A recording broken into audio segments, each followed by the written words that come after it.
दोस्तों, यदि विचार पसंद आए तो चैनल को सब्सक्राइब करना ना भूलना।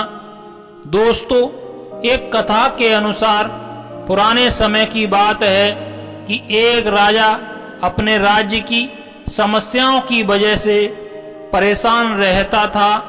बहुत प्रयास के बाद भी उसकी परेशानी दूर नहीं हो पा रही थी। एक दिन वह अपने जीवन से तंग आकर अकेले ही जंगल में घूमने निकल गया। जंगल में राजा को बांसुरी की मधुर आवाज सुनाई दी।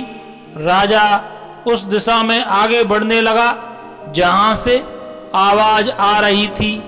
कुछ ही देर में राजा उस युवक के पास पहुंच गया जो बांसुरी बजा रहा था।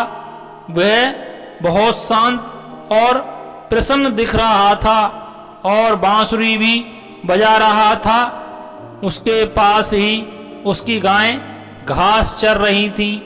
राजा ने उस व्यक्ति को अपना परिचय दिया और उससे पूछा कि तुम इतने प्रसन्न दिख रहे हो जैसे तुम्हें किसी राज्य का सम्राट बना दिया गया है।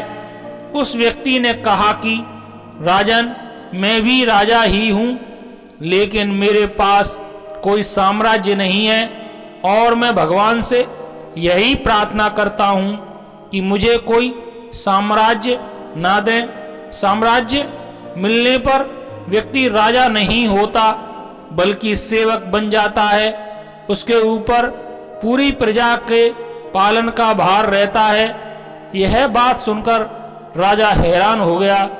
राजा की समझ में आ गया कि राजा के पास धन संपत्ति भले ही हो, लेकिन मन की शांति ऐसे ही लोगों को मिलती है जो व्यर्थ के विचारों में नहीं उलझते हैं। व्यक्ति ने कहा कि राजन, सच्चा सुख स्वतंत्रता में ही है। स्वतंत्रता पाने के लिए विचारों से स्वतंत्र होना जरूरी है। जब तक मन में विचार चलते रहेंगे, मन अशांत रहेगा, तनाव कभी खत्म नहीं होगा।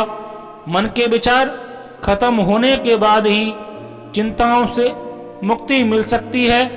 दोस्तों, इस कहानी से हमें यही सीख मिलती है कि अगर हम जीवन से तनाव दूर करना चाहते हैं, मन को शांत रखना चाहते हैं, तो मन को विचारों से आज़ाद करने की जरूरत है।